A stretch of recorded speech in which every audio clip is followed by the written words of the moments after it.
wabarakatuh. Waalaikumsalam warahmatullahi wabarakatuh. Alhamdulillah. Amin. Wassalatu wassalamu ala anbiya'i wal mursalin wa ala alihi wa sahbihi ajma'in amma ba'du. Yang kami hormati para kiai, alim ulama, tokoh masyarakat yang hadir dalam forum kita malam hari ini, khususnya Profesor Ahmad Muzaki, Sekretaris Umum MUI Jawa Timur, Dr. Haji Muhammad Hasan Ubaidillah, Sekretaris MUI Jawa Timur, Profesor Joko Santoso, Ketua Badan Kesehatan MUI Jawa Timur, Profesor Dr. Bagong Suyanto, Guru Besar dan Dekan FISIP UNER, serta para hadirin yang dirahmati Allah. Alhamdulillah, pada malam hari ini kita bisa hadir bersama-sama dalam webinar seri literasi pandemi ke-7 dengan tema Rekayasa Sosial Memasyarakatkan Masker. Hadirin hadirat yang kami muliakan, untuk mengawali acara pada malam hari ini, mari kita buka dengan bacaan basmalah bersama-sama. Bismillahirrahmanirrahim. Semoga forum ini dapat memberi kemaslahatan bagi kita semua. Amin. Memasuki acara yang kedua, yaitu menyanyikan lagu Indonesia Raya.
Menginjak acara selanjutnya yaitu sambutan dan pengantar diskusi oleh Dr. Haji Muhammad Hasan Ubaidillah selaku Sekretaris MUI Jawa Timur.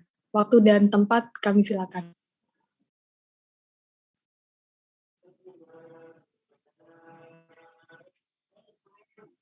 Assalamualaikum warahmatullahi wabarakatuh. Waalaikumsalam. Hamdan wa syukron ya rabbal alamin, wassalatu wassalamu ala asyrafil anbiya wal mursalin, sayyidina wa maulana Muhammadin wa ala alihi wa sahbihi ajma'in. Rabbi shrahli sadri wa yassirli amri wahlul 'uqdatam min lisani yafqahu qawli. Rabbi yassir wa la tu'assir, Rabbi tammim bil khair, amma ba'du. Ashabal muhtaramin, para alim, para ulama, wa khossu bi zikri panjenenganipun Profesor Ahmad Muzaki, Gradipsi, PhD, MPhil, guru, dan mentor saya di berbagai macam aktivitas organisasi maupun di kampus yang senantiasa saya hormati dan saya taati. Al-Mukarram, Profesor Dr. Joko Subagio Santoso. Joko Santoso, ngapunten Prof. Gelar belakangnya terlalu panjang, terus mboten hafal, ada finasimnya. Okay. Matur suwun Prof, selalu menginspirasi Asy Dalem selaku santrinya beliau. Yang saya muliakan di sini hadir pula Profesor Dr. Bagong Suyanto, MSI, Guru Besar Ilmu Politik, Fakultas Ilmu Sosial dan Politik UNER, sekaligus dekan di sana. Yang saya hormati juga di sini ada Profesor Muhammad Turhaniani, Ketua Komisi Pendidikan, dan seluruh pengurus Majelis Ulama Indonesia Provinsi Jawa Timur. Dan tidak lupa kolega, sahabat, adik saya, Dr. Afif Amrullah, MII, selaku moderator pada webinar pada malam hari ini. Alhamdulillah, puji syukur hadirat Allah Azza wa Jalla yang menganugerahkan kesehatan kepada kita semuanya, umur yang panjang, sehingga kita bisa untuk senantiasa berkhidmah melalui Majelis Ulama Indonesia Provinsi Jawa Timur. Mudah-mudahan khidmah kita semuanya senantiasa dibalas oleh Allah dengan kebaikan yang berlimpah. Amin, amin, Allahumma amin. Salat dan salam mudah-mudahan tercurahkan kehadiran baginda Rasulullah Muhammad SAW yang senantiasa kita harapkan syafaatnya fitin wa dunia wal akhirah. Hadirin peserta webinar yang saya muliakan, saya di sini diperintahkan oleh Pak Sekum untuk memberikan pengantar diskusi, walaupun sebenarnya di sini banyak akademisi, banyak guru saya yang lebih pas untuk mengantarkan diskusi ini. Paling tidak, saya memulai dari sebuah kajian yang dilakukan oleh Syekh Muhammad Ghazali, yang merupakan guru besar di Al-Azhar University, dan juga merupakan ketua Dewan Filsafat dan Sosial di Al-Azhar di Mesir sana. Beliau menulis buku yang berjudul Jadid Hayatak, Perbaharui Hidupmu. Dalam buku tersebut itu beliau mengutip berbagai macam rekayasa sosial yang berhasil dilaksanakan, wabil khusus pada era baginda Rasulullah Muhammad SAW. Momentumnya ketika pada bulan September 622 Masehi, di mana Rasulullah Muhammad SAW diperintahkan oleh Allah untuk hijrah ke Yasrib, yang saat itu namanya Yasrib, yang sekarang dikenal sebagai Madinah. Di mana masyarakat yang saat itu kita sudah pahami keterbelakangan secara spiritual itu menjadi hal yang diperhatikan sekali oleh baginda Rasulullah SAW. Maka ketika pertama kali memasuki kota Yasrib, Madinah, apa yang dilakukan oleh Rasulullah tidak lain dan tidak bukan adalah membangun masjid sebagai pusat peradaban di sana. Aktivitas ibadah dilakukan di masjid, aktivitas ekonomi dilakukan di masjid, begitu juga aktivitas politik dilakukan di masjid yang dibangun oleh Rasulullah. Dan begitu luar biasa hasilnya, sehingga kota Madinah menjadi kota yang sangat beradab, yang sangat modern pada saat itu, yang sangat dinamis pada masa itu akibat dari apa yang dilakukan oleh Rasul, tentunya dengan petunjuk wahyu. Hal tersebut juga dilakukan oleh sahabat-sahabat sepeninggal Rasulullah, oleh Khulafaur Rasyidin, sehingga Islam pun tersebar ke berbagai macam penjuru dunia karena strategi, ya termasuk tentunya rekayasa sosial, strategi dakwah, strategi diplomasi yang dilakukan oleh Rasulullah dan para sahabat begitu tepat dan sesuai dengan momentum saat itu. Sepertinggal para sahabat, generasi sahabat, ini terjadi sebuah dinamika di umat Islam. Sebagaimana tahu, bermadhab itu menjadi sebuah tradisi yang muncul pada era pasca generasi sahabat, generasi tabi'in maupun tabi'in. Di situ muncul ada madhab dalam bidang teologi, madhab dalam bidang filsafat, madhab dalam bidang fikih. Semuanya itu saling mengklaim kebenaran antara satu dengan yang lain, sehingga terjadi konflik di masyarakat. Yang masing-masing orang mengaku yang paling baik. Ada salah seorang ulama yang bernama Ibnu Tufail. Itu menulis risalah yang namanya Hayy bin Yaqzan. Risalah tersebut ditujukan untuk mendamaikan konflik-konflik tersebut dengan menciptakan sebuah kesadaran kolektif, kesadaran bersama, agar supaya masing-masing saling memahami pola pikir, saling memahami antara yang satu dengan yang lain, maksud dan tujuannya yang sama-sama ingin menggali ajaran-ajaran agama. Di dalam risalah yang ditulis oleh Ibnu Tufail yang berjudul Hayy bin Yaqzan itu, manusia yang saat itu digambarkan oleh Hayy bin Yaqzan yang diasuh oleh binatang, sejak dia bayi, itu mampu untuk mengenali potensi dirinya sendiri. Ketika dia menghadapi bahaya, maka dia cepat dan refleks untuk bisa mengatasi bahaya tersebut. Ketika dia diasuh oleh rusa, yang sebagaimana disebutkan oleh Ibnu Tufail itu, dia berperilaku sebagaimana rusa. Akan tetapi kemudian dengan kesadaran yang ada pada dirinya, karena dalam konteks ini Ibnu Tufail mengatakan bahwa manusia itu diciptakan dengan sebaik-baiknya bentuk, fi ahsani taqwim, laqad khalaqnal insana fi ahsani taqwim, itu diuraikan di sana bahwa manusia itu diberikan potensi yang sangat komplit untuk beradaptasi dan untuk mengenal dunia sekelilingnya. Maka walaupun manusia itu diasuh oleh binatang sekalipun, akan tapi dengan naluriahnya, dengan akal, potensi akal yang diberikan oleh Allah kepada manusia itu, dia bisa mengenali dan bertahan hidup serta memahami lingkungan di sekitar kanan kirinya. Akhirnya kemudian di dalam akhir risalah yang ditulis oleh Ibnu Tufail itu, dia mengatakan bahwa secara naluriah manusia itu bisa untuk menentukan mana yang terbaik untuk dirinya. Dia bisa mengenali mana yang pas untuk dirinya.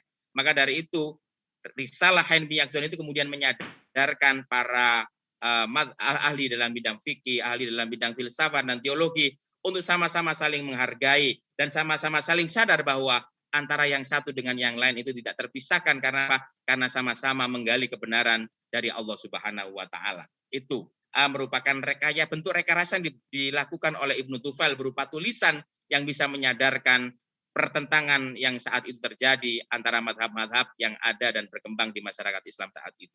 Begitu juga saya lihat ketika Islam tersebar di Nusantara yang dibawa oleh Wali Songo. Sebagaimana kita pahami dalam sejarah bahwa tradisi masyarakat Nusantara saat itu banyak dipengaruhi oleh tradisi animisme, oleh tradisi-tradisi dinamisme yang oleh oleh Profesor Agus Sunyoto itu disebut sebagai agama kapitayan saat itu. Agama kapitayan, agama dinamisme, animisme dan penyembahan terhadap leluhur, itu di agama kapitayan. Di sana juga dipengaruhi oleh agama-agama sebelumnya, ada Hindu, ada Buddha dan sebagainya. Ketika tradisi-tradisi itu melekat pada tradisi masyarakat Nusantara, kemudian para penyebar agama Islam khususnya Wali Songo datang, itu sudah ada disebut. Akan tetapi melalui sebuah akulturasi dan strategi dakwah yang tepat, maka kebiasaan orang Jawa ketika saat itu misalnya kumpul-kumpul ketika menghadapi atau memperingati hari wafatnya kerabat mereka dengan kumpul-kumpul, maka masuk di sana tradisi tahlilan. Jadi begitu luar biasa apa yang dilakukan oleh Wali Songo di dalam merubah tradisi yang sebelumnya itu bertentangan dengan Islam maupun bertentangan dengan nalar misalnya, itu dimasuki oleh dakwah dan Wali Songo dengan strategi-strategi yang pas. Begitu juga bagaimana Sunan Kalijogo misalnya memasyarakatkan agama tauhid dengan wayangnya. Kemudian Sunan Bonang dengan tradisi yang lainnya. Ini merupakan tradisi-tradisi yang kemudian kita warisi sampai saat ini, khususnya di Nahdlatul Ulama. Di Nahdlatul Ulama. Maka penting bagi kita untuk memahami hal-hal ini, bahwa rekayasa sosial untuk pemasyarakatan masker itu menjadi penting ketika kita memahami konteks yang ada saat ini, di mana COVID itu sudah nyata-nyata ada di sekitar kita. Sehingga menurut pandangan pribadi Al-Fakir saya, maka literasi pandemik COVID-19 yang dilakukan oleh Majelis Ulama Indonesia untuk terus memberikan kesadaran, itu upayanya satu, yaitu apa? Untuk menciptakan dan memasyarakatkan pemahaman kolektif akan pentingnya masyarakat untuk sadar di dalam menerapkan protokol kesehatan. Tapi juga tentunya sadar juga akan bagaimana pendekatan spiritual dengan melakukan takarrub Allah itu juga menjadi penting. Ketika dua hal ini dilakukan secara bersama-sama, secara jasmaniah kita melakukan protokol kesehatan yang ketat dalam membaca Al-Quran, banyak zikir, itu menjadi kekuatan yang luar biasa untuk menyadarkan masyarakat di dalam menangani atau memerangi COVID-19 yang saat ini terjadi. Mungkin itu yang bisa sedikit saya Joko, Prof. Zaki, Prof. Bagong untuk mengawali diskusi ini bahwa apa? Kita berkewajiban bersama-sama untuk menciptakan kesadaran kolektif bahwa masyarakat itu perlu untuk menerapkan protokol kesehatan, perlu memasyarakatkan masker, dan juga perlu senantiasa bertakarrub kepada Allah, meminta agar musibah COVID-19 ini bisa segera dihilangkan dari bumi Indonesia khususnya. Demikian, matur suwun kurang lebih mohon maaf. Aku qouli hadza wa astaghfirullahaladzim lakum wallahul muwaffiq ila aqwamit thoriq. Wassalamualaikum warahmatullahi wabarakatuh. Waalaikumsalam. Terima kasih kami sampaikan. Untuk selanjutnya, alhamdulillah sampailah kita di acara inti, yaitu webinar seri literasi pandemi ke-7 MUI Jawa Timur dengan tema masyarakatkan masker. Oleh karena itu, berjalannya diskusi ini saya serahkan sepenuhnya kepada moderator, yaitu Gus Afif Amrullah. Waktu dan tempat kami silakan. Terima kasih Mbak Safira. Assalamualaikum warahmatullahi wabarakatuh. Bismillahirrahmanirrahim. Alhamdulillahi wa kafa wa salatu wassalamu ala habibina al-mustafa sayyidina wa maulana Muhammadin wa ala alihi wa sahbihi al-sidqi wal wafa amma ba'd. Hadratul muhtaramin, para kiai, para alim ulama, para cendekiawan, para tokoh masyarakat, para pengurus MUI Jawa Timur, hadir bersama kita ada Profesor Ahmad Muzaki, Sekretaris Umum MUI Jawa Timur, kemudian ada juga yang barusan memberikan kata pengantar, ada Profesor Dr. Kiai Haji Muhammad Hasan Ibadillah. Jadi saya tambahi Profesor sebagai doa gitu ya, mudah-mudahan segera Profesor juga. Kemudian yang saya hormati juga tentu dua narasumber kita yang luar biasa. Ada Prof. Joko Santoso, Profesor Dr. Joko Santoso yang selalu memberikan menebar ilmu yang sering sekali bersama MUI Jawa Timur. Tidak salah mungkin sudah ke yang keempat atau yang kelima gitu Profesor Joko ini menjadi narasumber bersama kita, dan alhamdulillah Prof, kami tentu tidak pernah bosan, justru semakin senang karena selalu ada wawasan, selalu ada ilmu-ilmu baru yang kami dapatkan dari apa yang panjenengan jelaskan. Juga ada bersama kita Profesor Bagong Suyanto, Guru Besar dan juga sekaligus Dekan Visip UNER Surabaya. Yang kalau di media-media itu sangat sering sekali muncul beliau, baik sebagai narasumber atau sebagai penulis.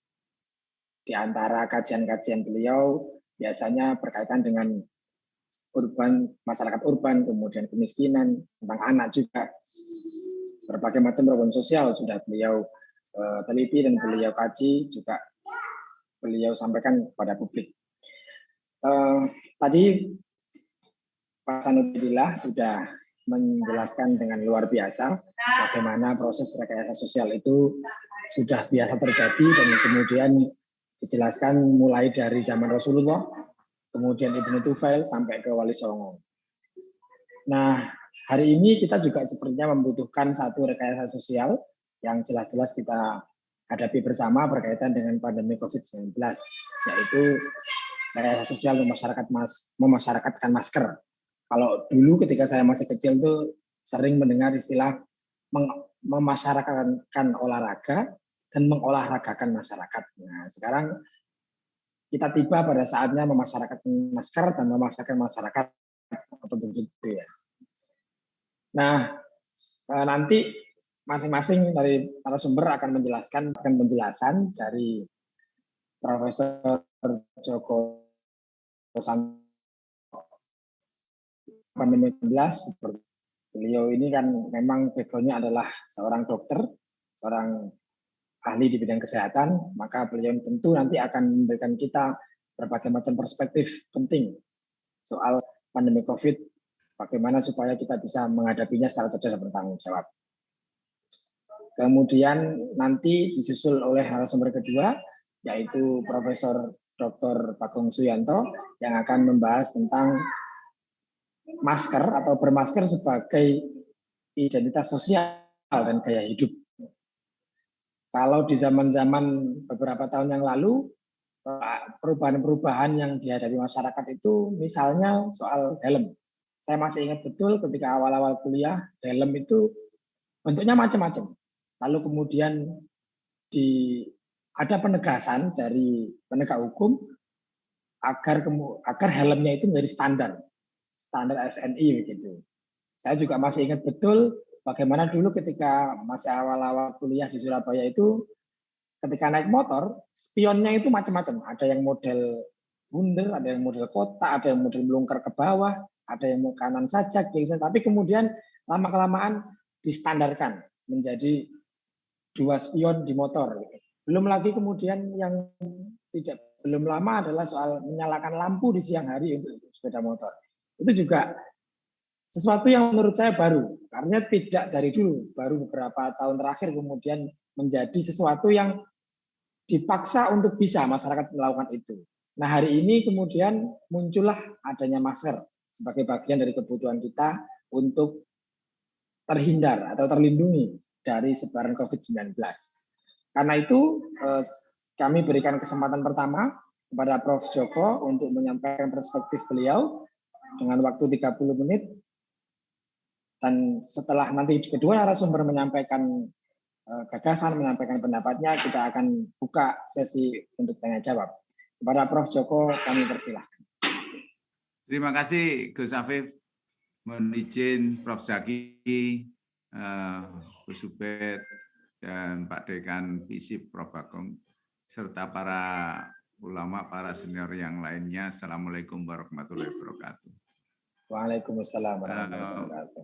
Mohon izin share screen ya.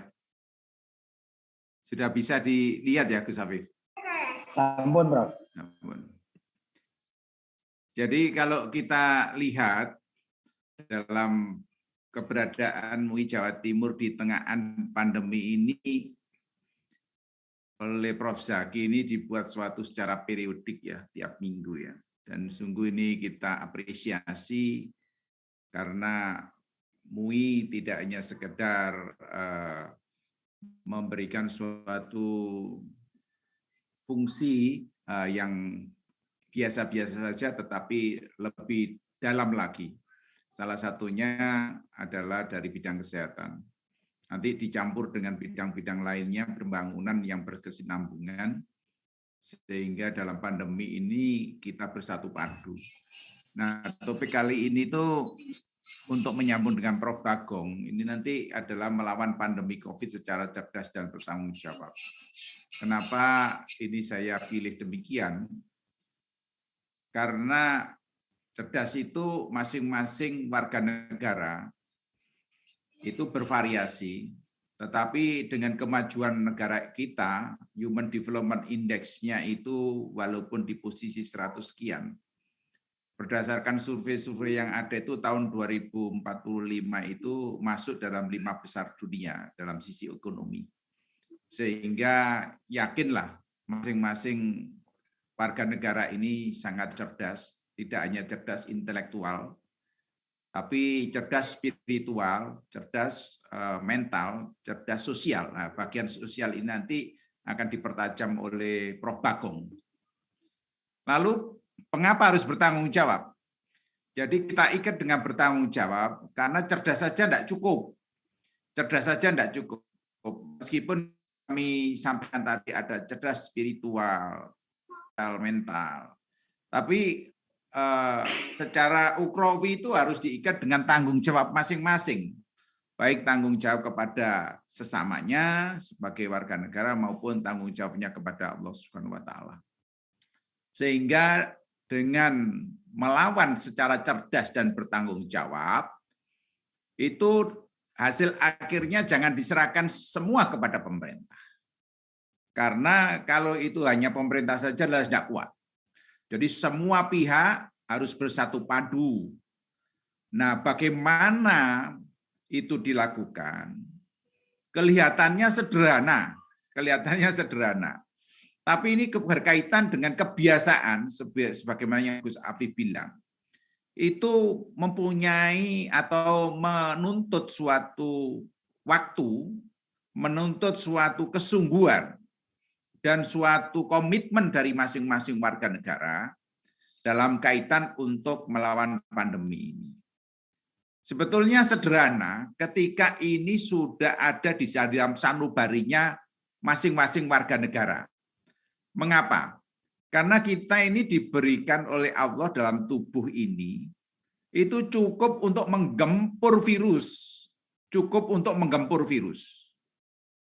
Virus ini kalau dibiarkan dalam kondisi dalam tubuh kita, diem saja, asal tidak ada komorbid, itu 2 minggu selesai. Sudah dideklar oleh WHO, itu 80% sampai 85% itu sembuh dengan sendirinya. Artinya sembuh dengan sendirinya itu kepunyaan kita, senjata kita itu sangat cukup untuk memukul virus. Tapi permasalahannya kenapa pandemi ini sudah berjalan 1,5 tahun. Nah ini loh, permasalahannya ini karena ada virus yang tumbuh subur pada kelompok yang 20% ini.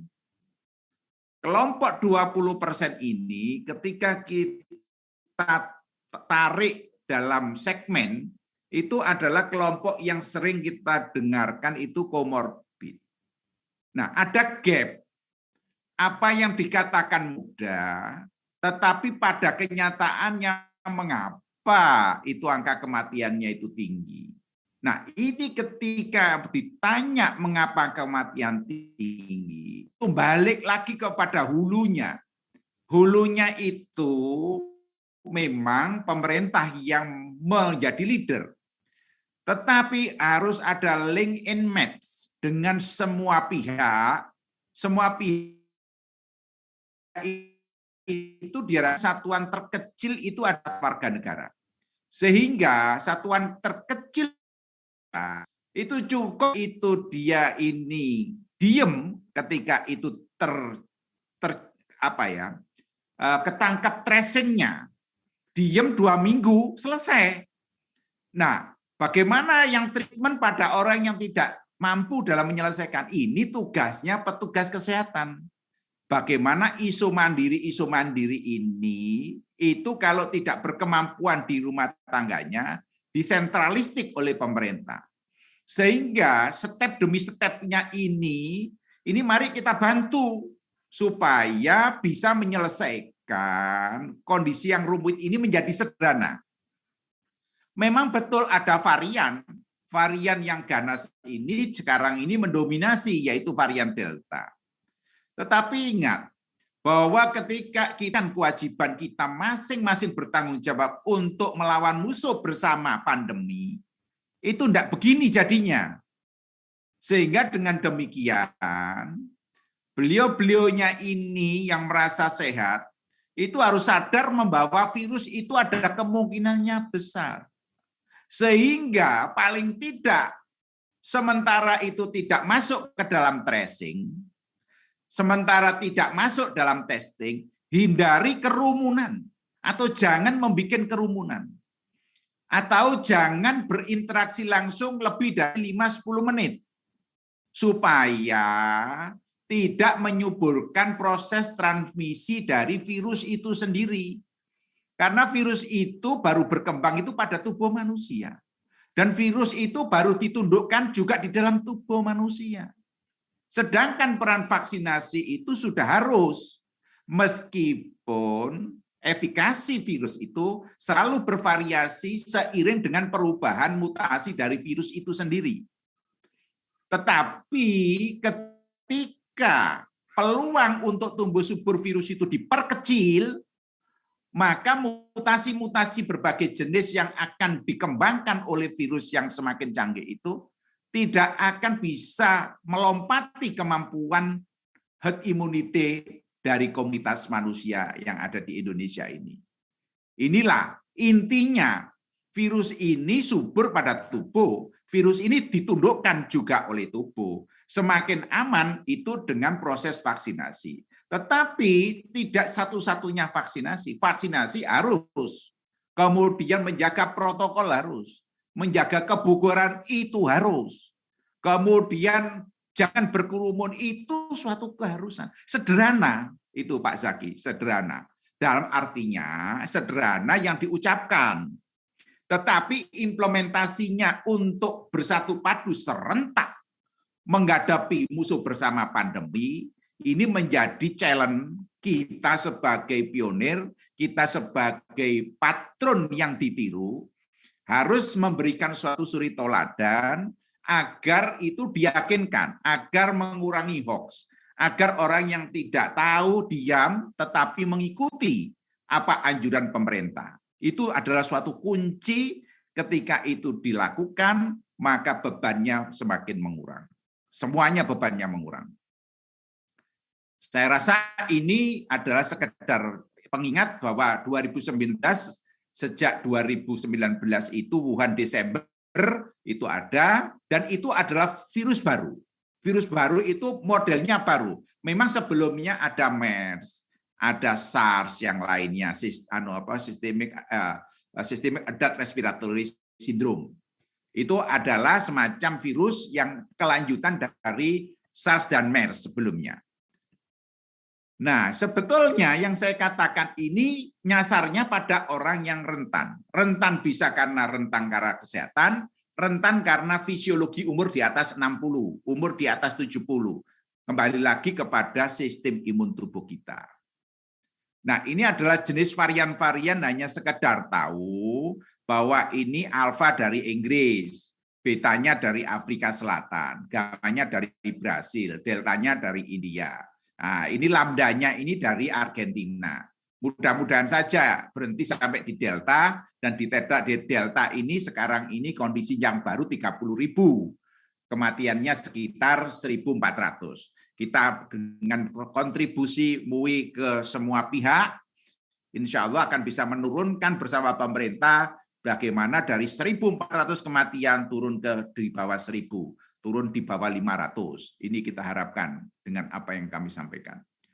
Datanya mengatakan Juli itu tinggi sekali. Tinggi sekali ini kembali kepada azasnya atau prinsipnya. Mutasi baru yang demikian cepat dan ganas, dan didukung oleh kebiasaan masyarakat yang sering berkumpul dan tidak yakin bahwa itu virus ada. Dan kemudian merasa sehat sendiri, padahal sehat sendiri itu dia menyebarkan virusnya. Sehingga ketika itu disadari oleh, kalau pada saat seperti film pada awal itu sulit, sekarang ini dibiasakan dengan nawaitunya, dengan keinginannya yang membangun Indonesia lebih sejahtera menghadapi COVID, yaitu caranya diem. Diem dalam arti apa? Merasa sehat tetapi bawa gejala itu jangan berkerumun, paling tidak di situ. Apakah suatu tanda perbaikan kondisi COVID? Jadi terjadi penurunan, ya, atau terjadi penurunan sampel karena petugas testing. Ini juga ada variasi-variasi. Tetapi mari dari unit terkecil kita, apa yang dilakukan pemerintah ikuti dulu saja. Jangan tolak-toleh, intinya jangan tolak-toleh. Akhirnya peran kita sebagai insan pembangun kita tunjukkan kepada negara agar nanti beban negara menjadi mengurang, COVID itu dilalui dengan pandeminya dilalui dengan enak. Nah, ini ada kematian. Ini menyusahkan, tidak hanya menyusahkan pihak keluarga yang ditinggalkan, tetapi merepresentasikan bahwa zona ini zona merah. Zona merah kita itu positif rate-nya ada di 40, ada yang daerahnya 30, ada yang 25. Tetapi kebanyakan di luar Jawa itu malah semakin tinggi. Ini sekarang ini menggejala meledaknya di luar Jawa. Vaksinasi sering saya sampaikan, ini sudah tidak asing lagi. Jadi virus ini tumbuh suburnya ada di saluran pernafasan. Saluran pernafasan yang bawah langsung terkena bisa kalau itu delta. Sehingga bisa jadi positifnya itu setelah beberapa hari kemudian. Padahal sebetulnya hari ketiga, hari keempat itu sudah mengandung virus, tetapi belum bisa dilakukan diagnostiknya. Ini contohnya bahwa ketika virus itu menyerang tubuh, terjadi penjendalan. Sebagaimana yang sering dikatakan, sehingga menjadikan susah bernafas, dan itu bisa menyumbat baik itu di otak maupun di jantung. Jadi kalau sudah begini sulit, karena sudah membuat saturasi dengan oximeter di posisi 80, 85, yang nanti sulit untuk dikembalikan. Ini seluruh tubuh, saya rasa ini perlu diketahui secara singkat saja. Nah, ini adalah rahasia ilahi yang diberikan pada manusia, sebagian kecil seperdebunya sekian. Jadi virus itu masuk ke dalam sel, sel ini nanti akan dipengaruhi oleh virus agar yang tadinya itu arahnya ke utara digeser ke arah selatan. Dari utara digeser ke selatan, berarti yang utara itu sehat, ke selatan menjadi sakit. Nah, dengan kondisi yang demikian, kalalah tubuh kita. Itu 20%-nya. Nah, 20% ini menjadi masalah ketika itu kelipatannya 100.000, 1 juta. 20% dari 1 juta, oh tinggi. 20% dari 10 juta, tinggi. Ya, artinya sedapat mungkin, ya tadi, hindari kerumunan. Pokoknya itu hindari kerumunan dulu. Nah, kami menggambarkan perang antara virus dan sistem imun. Jadi yang sisi ini adalah virusnya, yang merah itu adalah sel imunnya. Yang wanita bawa pedang ini akan menusuk selnya, atau menusuk sel manusia ini. Terus kita lagi ini kan. Jadi tentara tubuh itu seperti polisi atau tentara. Nah, itu yang bertebaran di udara itu virus. Itu dikeker oleh petugas polisi. Terus kemudian bagaimana dipegang virusnya ini, dikasih tali, dipegang untuk siap untuk dihancurkan. Tetapi ini kalau orang yang kelompok komorbid tidak akan bisa mengikat virusnya. Tapi dengan sebaliknya virusnya menusuk polisi atau tentara tubuh. Dalam kondisi ini maka jadilah fatal.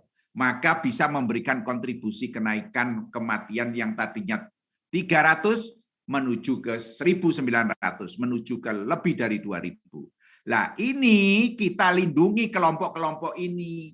Bagaimana caranya melindungi? Jadi yang merasa risiko tinggi itu di rumah saja dulu, yang merasa sehat itu tidak sadar bahwa itu membawa virus, itu jangan dekat-dekat dengan kelompok ini.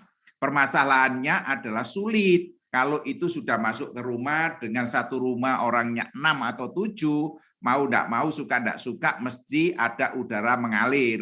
Yang mana itu nanti virusnya. Nah, ini yang menjadikan sulit. Supaya tidak demikian, maka positif rate yang tadinya 40%, 50%, digempur menjadi kurang dari 10%. Digempur menjadi kurang dari 5% dengan cara tracing, testing, treatment. Dengan cara protokol kesehatan 5M tadi. Dengan cara mengurangi kumpul-kumpul. Kalau memang kegiatan ekonomi harus dilakukan karena sudah 1,5 tahun, maka difilter. Misalkan saja sekarang sudah kebijakan masuk mal-nya itu harus paling tidak vaksin 1 kali. Itu adalah suatu bentuk usaha untuk meminimalisir agar positif rate-nya tidak menuju ke 40, menujunya kurang dari 10 dan kurang dari 5%. Ini ketika virusnya itu menang, maka pembuluh darahnya itu dredes. Artinya kalau sudah dredes ini ngiler. Kalau sudah ngiler, maka itu nun sewu. Kalau itu ada di ayam itu telon. Nah, ini di dalam tubuh ketika ada virus, itu pembuluh darahnya ini seperti serabut, serabut akar, itu ngerembes. Kalau sudah merembes, nanti itu paru-parunya isinya air. Kalau isinya air, maka dia akan menjadi sesak. Pembuluh darahnya jendal. Kalau sudah demikian, maka mortalitasnya tinggi. Ini gejala-gejala saya rasa sudah tidak perlu kita anukan, karena waktunya tinggal berapa persen, Gus Afif? Masih berapa 40%. Enggak, maksud saya berapa menit kurang? Menit, ya masih 10 menit. 10 menit. Jadi pada intinya cerdas dan bertanggung jawab, setiap warga negara ini harus menggunakan masker. Kenapa demikian? Karena virus ini adalah virus saluran pernafasan. Kenapa harus mencuci tangan? Sudah jelas kalau itu virus itu hancur dengan sabun atau sampo. Kemudian jaga jarak 2 meter, itu dimaksudkan supaya tidak ada penularan antar sobat atau antar warga negara. Ini dimaksudkan. Nah, ini kepentingannya ketika itu masuk kantor. Masuk kantor bagaimana caranya? Yang tadinya itu 10 orang dibagi hari ganjil 5, hari genap 5. Kenapa ditekankan begitu? Suka enggak suka, mau enggak mau, kita harus menghidupi perut kita. Jadi ini sudah 4 minggu. Kalau sudah 4 minggu, apa terus-terusan segitu? Ya enggak akan mungkin. Maka dari itu kami usul ke Prof. Zaki, ini harus kita sosialisasikan bagaimana membentuk habit dalam tempo singkat sekalipun itu sulit. Yaitu apa tadi, yang merasa sehat tadi itu harus tetap menerapkan 5M. Terutama itu kerumunan, karena dengan kerumunan itu akan terjadi peningkatan kasus baru yang semakin tinggi. Kalau kasus baru semakin tinggi, maka risiko mutasi ganas dari virus itu semakin besar. Kalau itu semakin besar, maka akan kematiannya semakin tinggi. Sebelum itu terjadi, maka orang-orang yang menderita tersebut itu akan lari ke rumah sakit. Ingat 2 minggu, 3 minggu yang lalu, ketika terjadi 50.000 lebih positif rate-nya, itu sudah kekurangan oksigen. Mestinya itu kekurangan oksigen itu kalau kasusnya itu sudah di atas 100.000. Kita menggunakan kasus India yang 400.000 collab functional, kita belum sampai 100.000, di posisi 50.000 saja sudah sangat collab. Maka dari itu langsung dihentikan kegiatan aktivitasnya oleh pemerintah melalui pembatasan kegiatan sosialnya sampai dengan minggu ini. Itu sebetulnya tugas warga negara serentak. Tidak saling menyalahkan. Semua harus menyelesaikan menghadapi musuh bersama dengan cara 5M tadi. Ini apa yang sudah dijelaskan itu kapan hari dengan oximeter sudah, itu hipoksia kemarin sudah saya jelaskan, nanti kalau tidak jelas nanti dalam diskusi saja. Nah, selain protokol kesehatan itu vaksin. Ingat, vaksinasi ini telah terbukti.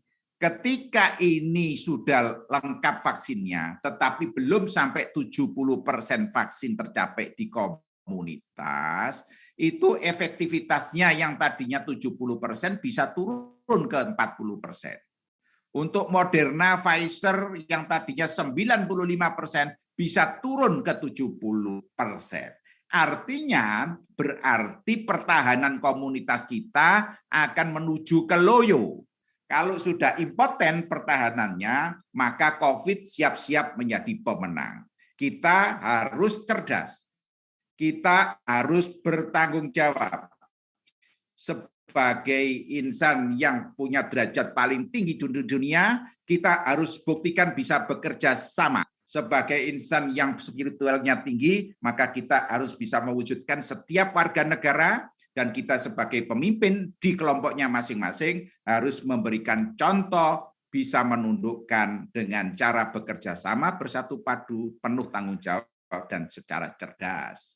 Ini adalah protokol kesehatan tetap harus kita jaga sekalipun dengan vaksin. Ini adalah suatu bukti ketika merah 1 ini ada infeksi, imunisasinya baru 5%, 10%, maka dalam tempo 1-2 minggu ini hampir semuanya terkena. Ini kemudian, kalau ini belum mencapai, masih saja kena. Kemudian kalau itu sudah imunisasi, yang belum imunisasi hanya 2, dengan herd immunity-nya kita itu terjadi dengan bagus, terplanning, maka tetap dari 2 yang terinfeksi, tetap menuju ke 2. Yang lainnya tetap kebal, yang usia 70, atau yang diabetes, atau yang gagal ginjal dengan cuci darah, tetap terlindungi. Artinya mampu untuk survive dalam menjalankan kehidupannya. Ini bentuknya, dan tentara tubuh itu dilatih, prinsipnya vaksin itu kapan hari sudah saya jelaskan. Ini belajar, ini tentara tubuh kita. Nah, ini virusnya ini dengan virus sungguhan, maka tubuh akan siap. Ini tidak hanya orang per orang, tetapi harus 70-80%. Ini contoh yang ada vaksin. Tetapi ingat, sebelum vaksin itu ditemukan atau di-launching pada Januari 2021, ada contoh negara yang hidupnya tanpa vaksin sudah mampu menundukkan pandemi. Contohnya mana? Taiwan. Contohnya mana? Korea. Contohnya mana? Singapura. Apalagi Jepang. Nah, itu silakan. Terus yang akhir-akhir ini ditunjukkan imunisasi berhasil, contohnya adalah Inggris. Itu bisa menggelar. Tokyo kemarin digelar olimpiadenya. Itu sebetulnya itu dilihat dari pertanggungjawaban masing-masing warga negara yang sadar untuk berkehidupan dalam pembangunan hari ini harus lebih baik daripada hari kemarin, hari esok harus lebih baik daripada hari ini. Mari kita wujudkan warga negara yang cerdas dan bertanggung jawab. Ini adalah suatu contoh. Jadikan ini orang-orang yang herd immunity-nya bagus, payung-payungnya ini sebagai imun dari sistem pertahanan komunitasnya, sehingga vaksin dengan segala macam bentuk apapun variannya, ketika tercapai serentak 80%, maka peluang untuk tumbuh subur menjadi mutasi yang ganas mengecil. Kalau sudah mengecil, kita akan menjadi pemenangnya. Tapi ingat, pasca vaksinasi tetap harus menjaga protokol kesehatan. Dan ingat bahwa tubuh kita sudah dilengkapi secara bagus oleh Yang Maha Kuasa sebagai insan yang paling tinggi di dunia, itu diberikan alat yang bagus. Ketika alat itu yang bagus tidak bisa digunakan, yang salah kita sendiri. Yang salah kita sebagai patron itu, karena tidak mampu memberikan suatu pendayagunaan pada yang follower-follower kita. Maka dari itu tanggung jawab kita lebih besar karena kita diberikan suatu kemuliaan yang lebih tinggi. Ini menjadi tugas bersama kita, menjadikan kita itu harus mampu membangun negara kita dengan bagus. Untuk itu menyelamatkan nyawa, ya toh dengan vaksin ini sudah jelas. Sehingga inilah yang kita idam-idamkan, usia tua mampu hidup. Usia yang kena gagal ginjal juga mampu hidup. Usia yang hipertensi dan diabetes mampu hidup. Terima kasih, saya rasa begitulah. Assalamualaikum warahmatullahi wabarakatuh. Waalaikumsalam warahmatullahi wabarakatuh. Terima kasih Prof. Joko atas penjelasannya. Tadi sudah satu hal yang kami catat adalah bahwa dalam menghadapi pandemi ini cerdas saja tidak cukup, gitu ya, tapi harus juga dengan bertanggung jawab. Untuk itu, Prof. Zaki sendiri di banyak kesempatan juga sering mengingatkan kami, baik di MUI atau di tempat-tempat yang lain, bahwa sebagai pengurus, misalkan organisasi, sebagai pengurus MUI harus menjadi contoh yang baik dalam penerapan protokol kesehatan. Kalau kemudian pattern saja tidak bisa ditiru, bagaimana dengan masyarakat? Nah, nanti akan lebih jelas lagi juga dengan pembahasan dari Prof. Bagong Suyanto, bagaimana dari sisi sosiologinya, dari sisi analisis sosialnya menurut Prof. Bagong tentang masyarakat yang harusnya bermasker sebagai identitas sosial dan juga gaya hidup sekarang. Kan memang kita tahu ada banyak sekali problem dari persoalan pandemi ini. Misalnya saja masih ada yang percaya, masih ada yang tidak percaya bahwa ada virus, masih ada orang yang mungkin tidak mau vaksin, kemudian bahkan terakhir kemarin menyuarakan agar menghentikan berita-berita berkaitan dengan COVID dan seterusnya. Nah, kami mohon ke Prof. Bagong untuk kemudian menyampaikan perspektif panjenengan melihat bagaimana problem dan juga upaya kita untuk bisa menciptakan rekayasa sosial agar masker dan juga vaksin bisa menjadi solusi, termasuk juga ketaatan pada protokol kesehatan sebagai kebiasaan dari masyarakat kita. Kami persilakan, Prof. Terima kasih Gus Afif. Bapak Ibu sekalian, para senior, para alim ulama yang terhormat, Assalamualaikum warahmatullahi wabarakatuh. Waalaikumsalam. Bapak Ibu, saya ditugaskan oleh Prof. Joko ya, senior saya, untuk berbicara tentang bagaimana masyarakat bisa diajak mentaati protokol kesehatan, khususnya masyarakat bisa diajak bermasker. Ini kita ini jujur saja ya, bermasker itu sebenarnya kan memang tidak enak ya. Sesuatu yang mengganggu, kita bernapas tidak bisa lega gitu ya. Wajah juga tidak kelihatan ya, ibu-ibu juga tidak bisa pamer lipstik. Pokoknya bermasker itu tidak enak lah. Kita harus jujur mengakui itu. Nah, pertanyaannya adalah bagaimana caranya sesuatu yang tidak enak itu masyarakat mau melakukan. Saya mau membandingkan bermasker itu seperti orang perempuan pakai sepatu hak tinggi itu, Bapak Ibu.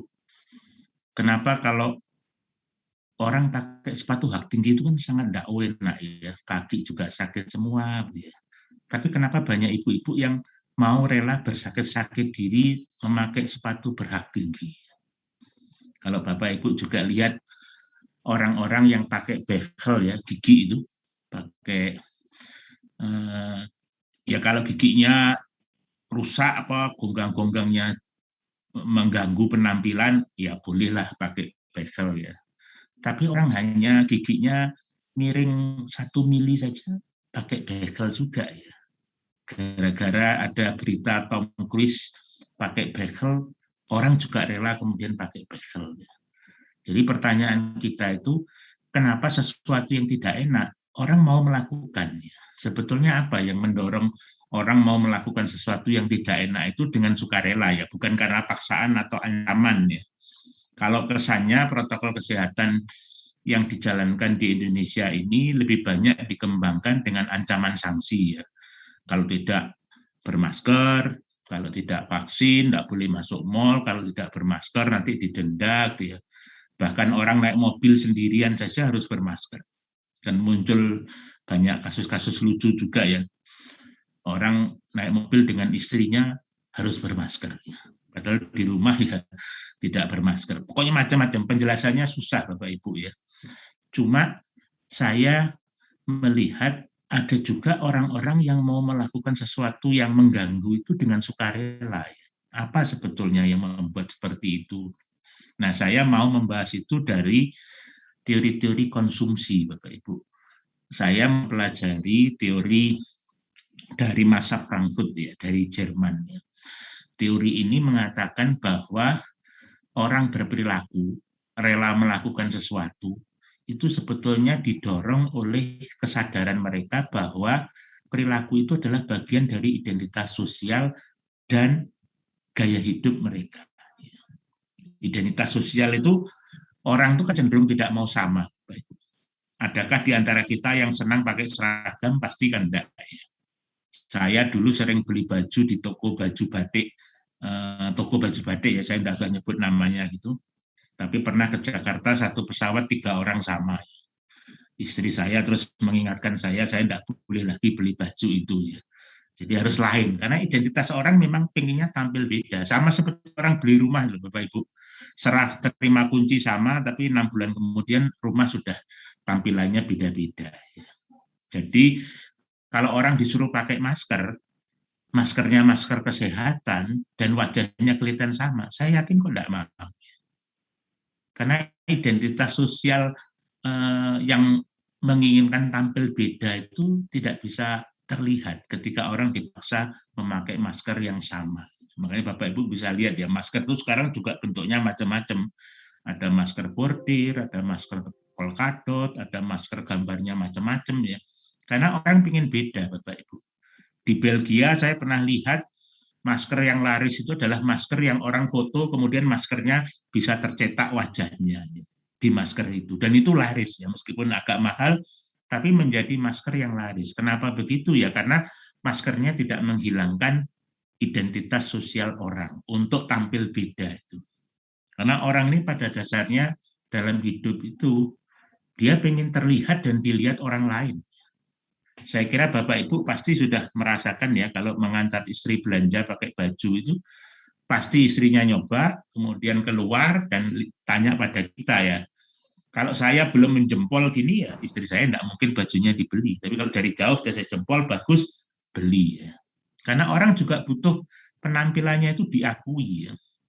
Saya selalu mengatakan kalau masa Frankfurt itu, orang mengenakan apa, orang mengkonsumsi apa, bukan karena dia suka pada sesuatu itu, tapi karena orang lain yang melihat dia, itu dipersepsi suka pada apa yang dia kenakan dan apa yang dia lakukan.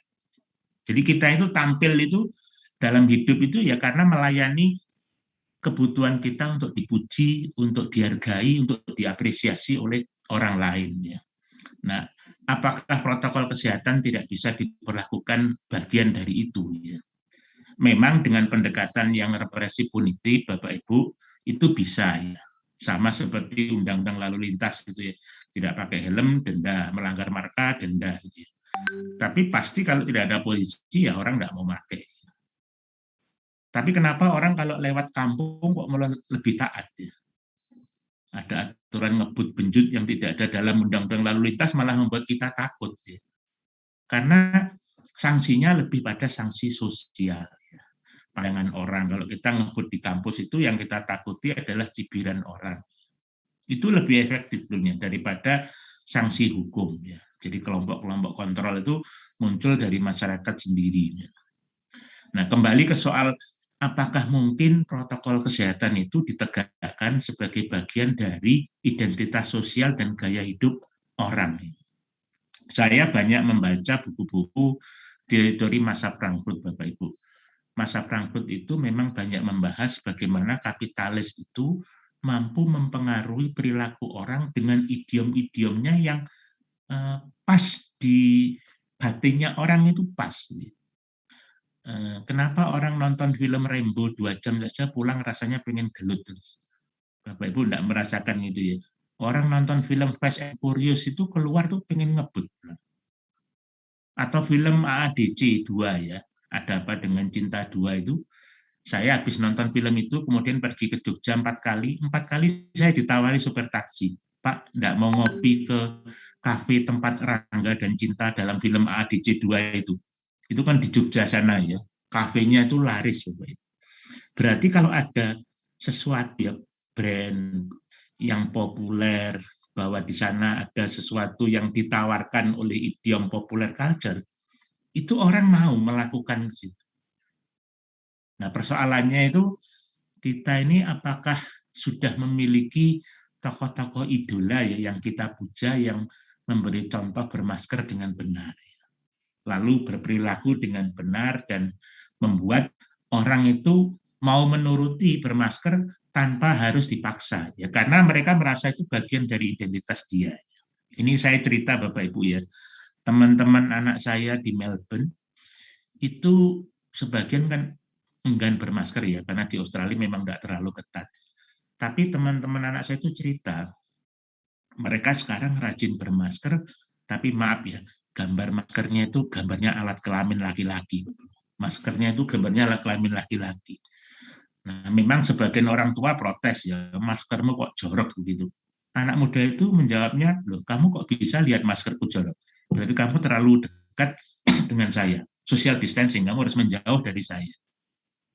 Ini karena anak muda ya, anak muda yang pengen tampil beda. Tidak bisa dipahami dengan bahasa orang tua itu tidak bisa. Ya. Hubungan saya dengan anak saya tidak bisa memaksa, nak, ini loh lagunya Ebit, lagunya Harvey Malehulu itu enak sekali. Tidak bisa.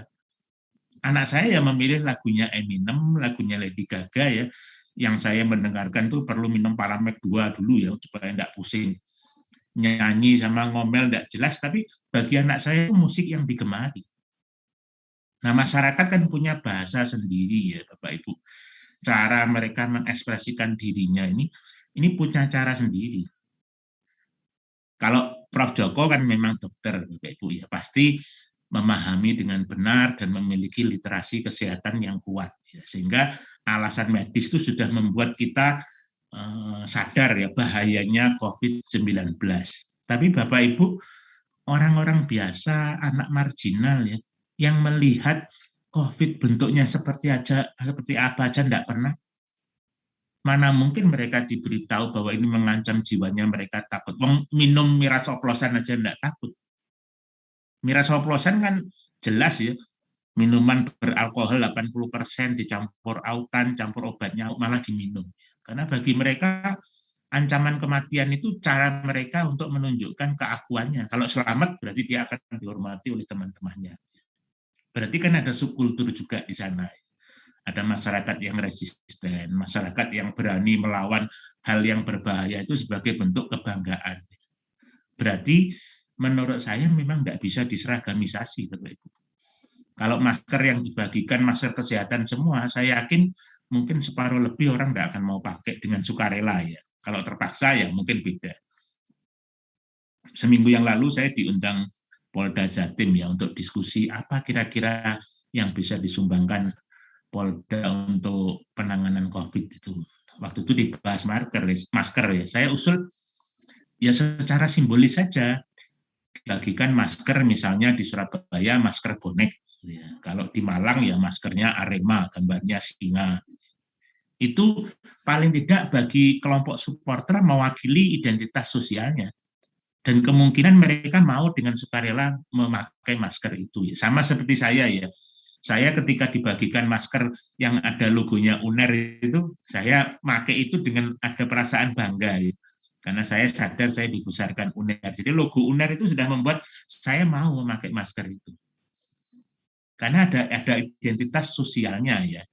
Ini kalau Pak Muzaki ngirimi saya masker ada tulisannya MUI Jatim, pasti saya pakai.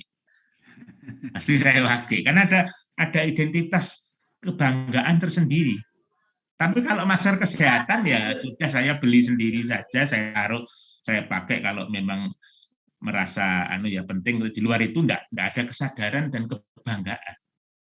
Makanya bermasker itu bagaimana dibuat sebagai sesuatu yang dilakukan, dikenakan, tapi ada perasaan bangga. Apa mungkin kita ke sana ya, bangga bermasker itu. Nah kalau dalam istilah masa Frankfurt ada konsep yang disebut ersatz. Ersatz ya. Ersatz itu adalah fungsi kedua dari sesuatu yang justru menjadi pertimbangan orang melakukan itu. Saya sering memberi contoh tas itu Bapak Ibu. Tasnya Syahrini itu sering saya buat contoh ya. Itu tas yang harganya 1,4 miliar. Kenapa kok orang mau membeli tas saja 1,4 miliar? Bayangkan Bapak, 1,4 miliar. Itu dibelikan di pasar Atom, bisa satu toko kita beli semua tas itu. Tapi hanya tas satu ya, menurut saya juga tidak terlalu bagus. Orang mau mengeluarkan, yang dibeli apakah fungsi tas? Kalau fungsi tas ya cukup beli tas 100.000 kan ada. Bahkan tas kresek pun bisa kita pakai. Tapi kan bukan fungsi tasnya yang dibeli.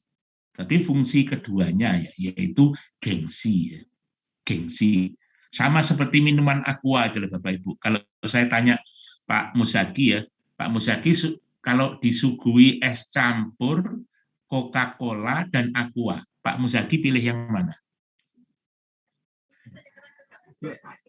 Udah tua, pasti air mineral. Air mineral, iya. Kalau berani minum es campur, istri bisa minta cerai itu Pak Muzaki. Berani, iya. Kan Pak Joko ya Pak. Nah, diabetes. Ya diabetes, nggak berani. Pasti aqua. Orang makan di restoran itu guraminya sisa nggak dibawa pulang, tapi aqua sisa itu kita bawa ya untuk kita minum di mobil.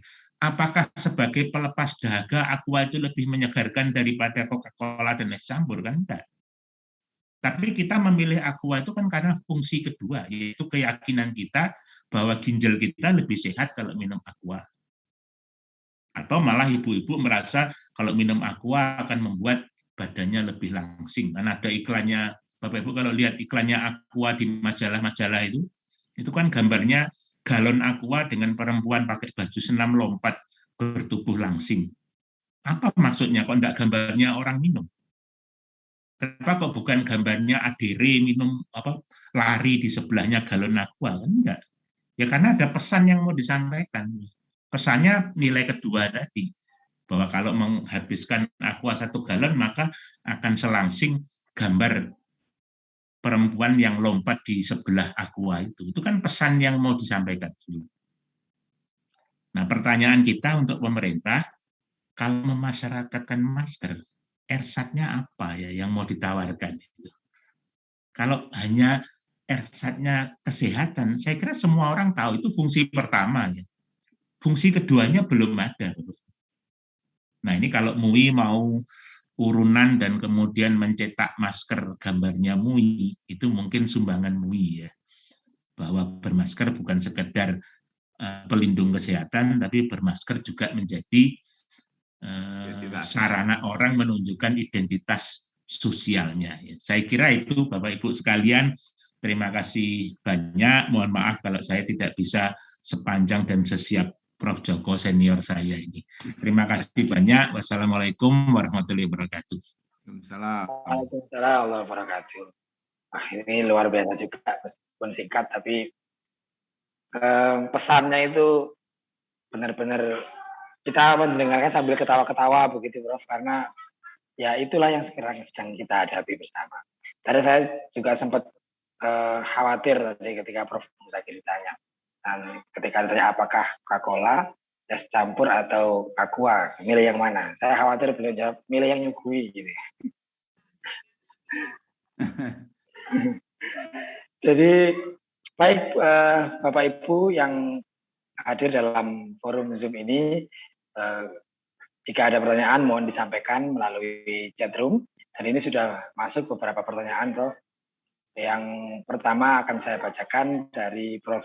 Ini dari Pak Ketua Komisi Pendidikan, Dr. Hamiani. Beliau menanyakan 2 hal ini adalah sepertinya untuk Prof. Bagong dan 1 pertanyaan untuk Prof. Joko.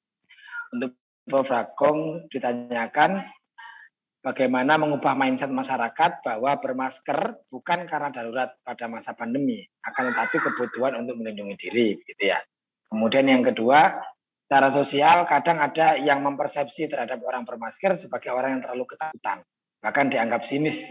Nah, bagaimana menyikapi persepsi yang seperti itu? Silakan Prof. Hong dulu.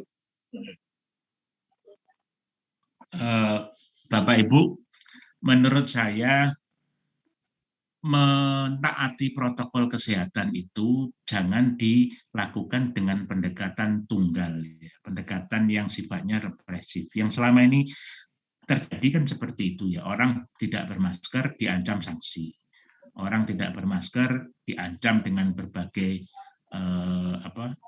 sanksi yang seolah-olah menempatkan orang atau masyarakat itu sebagai terdakwa, bukan sebagai korban, atau bahkan bukan sebagai manusia yang punya kebutuhan untuk menunjukkan identitas sosialnya.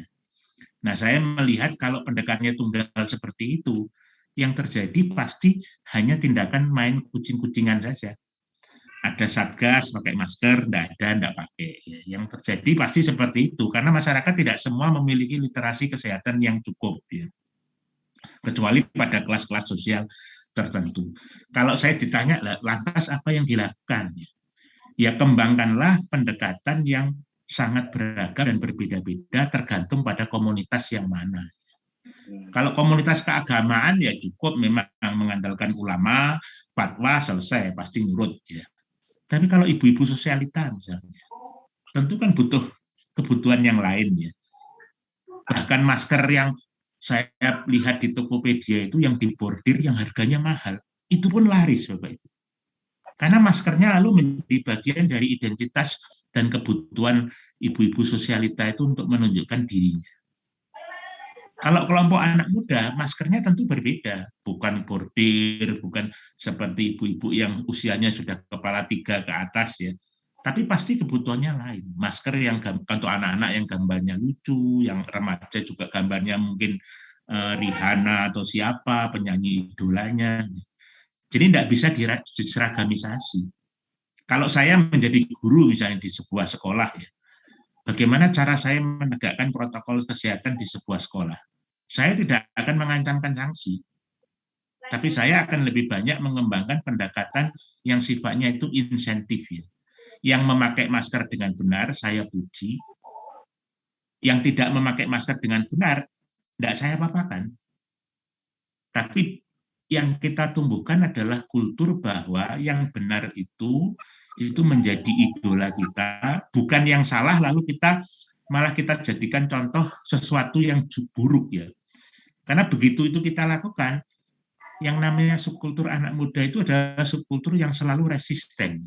Makin dilarang, makin dilawan, makin dikecam, makin mereka akan melawan. Itu subkultur Bapak Ibu. Jadi kalau kita mau membuat masyarakat itu mau dengan sukarela, jangan dengan ancaman. Jangan dengan ancaman, karena ancaman pasti akan menimbulkan perlawanan. Pendekatannya adalah pendekatan yang di mana orang tua itu lebih banyak menyesuaikan pada apa yang menjadi kebutuhan dan subkultur masyarakat. Anak saya perempuan 1, Bapak Ibu ya. Ketika minta kamarnya dicat dengan diberi wallpaper warna pink, saya tidak bisa menolak. Pilihannya dia tidak tidur di kamarnya, tidak enjoy di kamarnya, atau saya paksa dia memasang wallpaper di kamarnya yang sesuai selera saya sebagai orang yang saya senang meditarian ya, polos, krem gitu. Anak saya tidak senang. Wong karpetnya minta merah, tasnya minta merah, dinding kamarnya minta merah muda, ya kan itu subkultur dia ya. Bahwa itu tidak sesuai dengan rumah saya, cat rumah saya secara keseluruhan, ya memang kebutuhannya berbeda-beda. Ini kan orang itu mau berbagi privilege atau tidak, berbagi hak istimewa untuk diberikan ruang itu pada orang lain atau tidak. Saya juga paham ya, kadang dulu kan ada kasus di Jawa Timur ya, yang ada ulama Pasuruan yang tidak boleh satu mobil terus sampai terjadi gontok-gontokan. Menurut saya itu wajar terjadi, orang keluarganya sendiri dan mereka percaya di rumah kumpul kok tiba-tiba keluar 2-3 jam saja tidak boleh satu mobil ya, pasti ada logika sendiri ya. Ini kan bukan soal dipaksakan kehendak. Jadi yang dilakukan itu bukan memberi pengertian, tapi menerapkan kebijakan secara asimetris. Jadi top down gitu, mau tidak mau harus mengikuti ya. Ya memang itu mudah Bapak Ibu, karena tidak butuh penjelasan macam-macam, sifatnya instruktif dan berlaku sama seluruh Indonesia. Tapi ya jangan heran kalau kemudian banyak masyarakat tidak mematuhi aturan atau kebijakan itu dengan sepenuh hati. Saya ini kan kasihan dengan Satgas COVID ya. Jarang di antara masyarakat yang mendoakan agar COVID itu masuk surga. Sekarang ini mangkel karena jadi mereka itu pikirannya pasti buruk ya. Ini kan kasihan ya, Satgas COVID-nya sudah berkorban, tapi karena salah pendekatan ya, akhirnya yang terjadi ya justru resistensi, bukan dukungan masyarakat ya. Kalau yang dibangun sense of belonging, kemudian identitas itu diakui dan dihargai, saya kira kok di tengah keberagaman orang mematuhi protokol kesehatan itu, yang penting kan tujuannya terpenuhi. Yang penting tujuannya terpenuhi ya. Orang mau pakai masker apapun silahkan. Yang penting bukan kita memaksakan dengan satu alasan, yaitu alasan medis ya. Saya kira itu dari saya, Gus Afif. Baik, terima kasih Prof. Pertanyaan kedua, selanjutnya ini untuk Prof. Joko.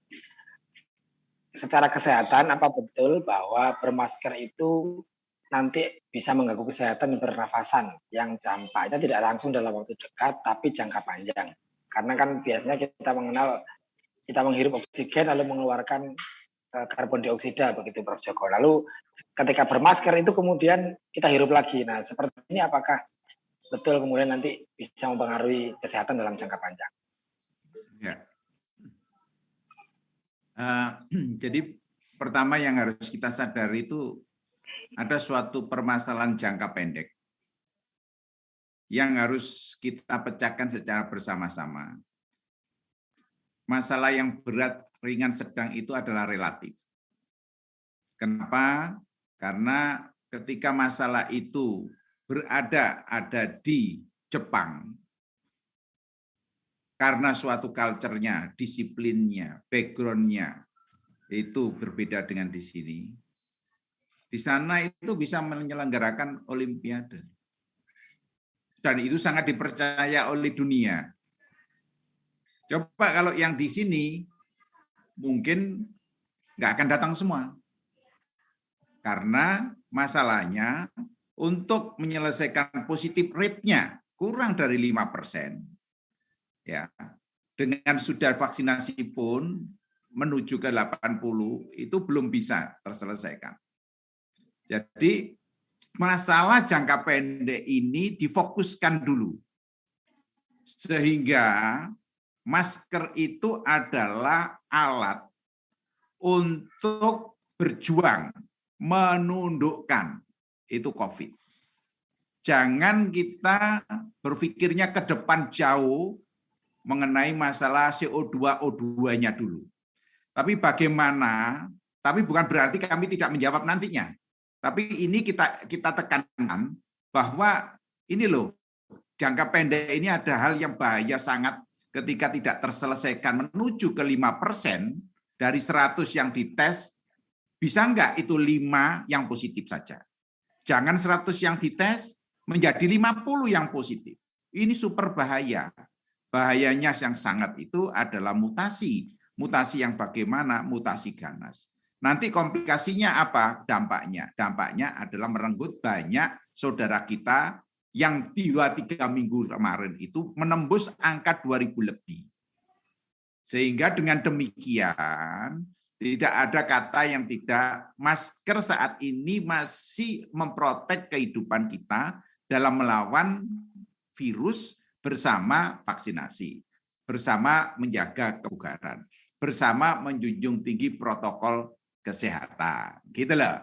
Nah, sekarang pertanyaannya jangka panjang bagaimana? Ya tentunya yang ideal ya tidak bermasker.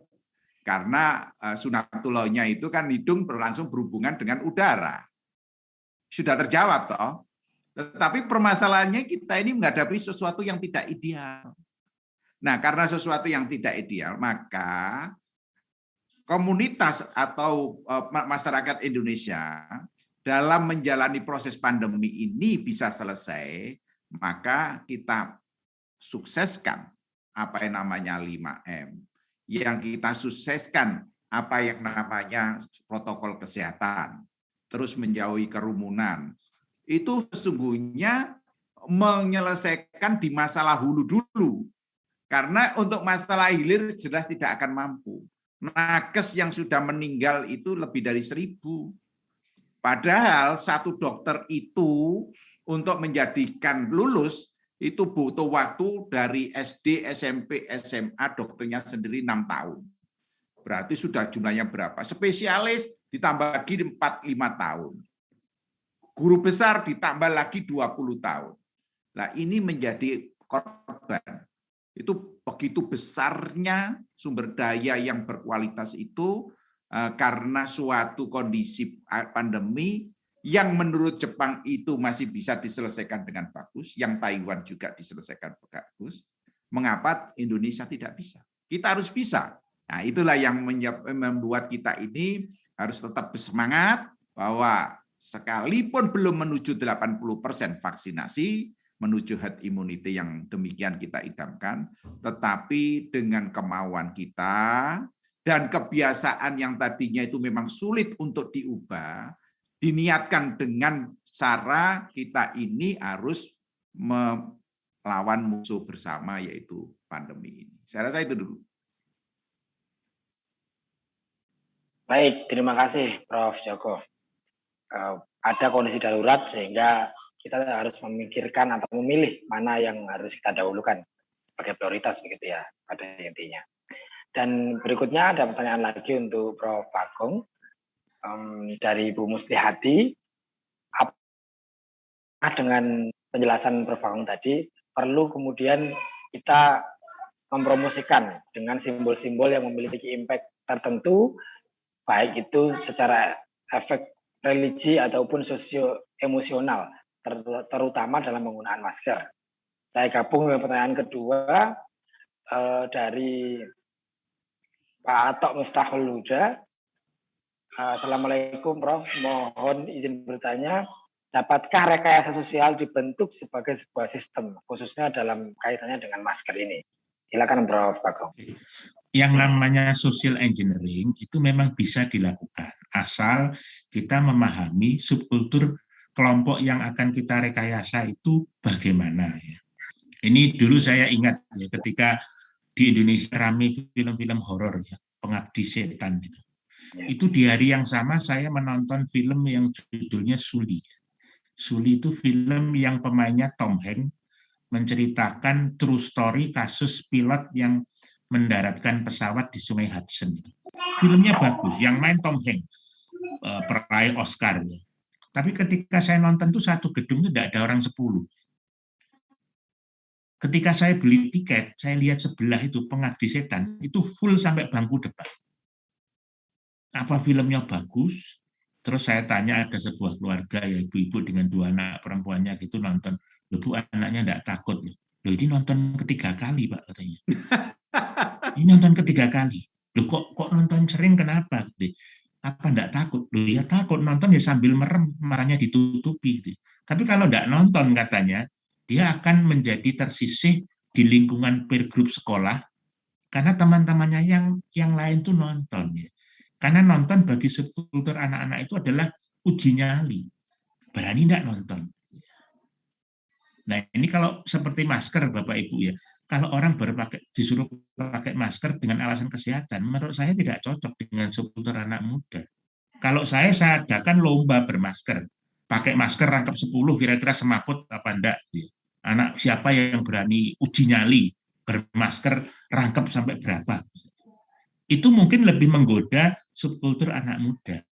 Karena anak muda kita kalau makin dilarang kan biasanya malah melawan ya. Jangan pacaran tiba-tiba malah hamil. Itu sudah biasa, Gus Habib ya. Makanya butuh pendekatan yang memahami subkultur kelompok mana yang kita sasar. Ya. Anak muda beda dengan orang tua, dengan ibu-ibu juga beda. Kalau ibu-ibu pengajian lebih gampang. Asal bunyainya memberi contoh jadi role model selesai sudah. Pasti itu, saya yakin ya.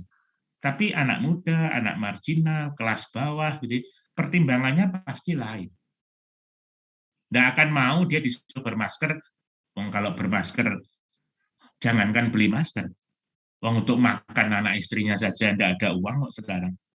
Ini sudah lain, Bapak Ibu. Tadi Prof. Joko sudah mengutarakan pandemi ini sudah 1,5 tahun ya. Beda dengan awal-awal tahun lalu ya, tabungan masih ada. Sekarang ini tabungan orang-orang sudah hampir habis. Bahkan sebagian sudah benar-benar habis. Ya.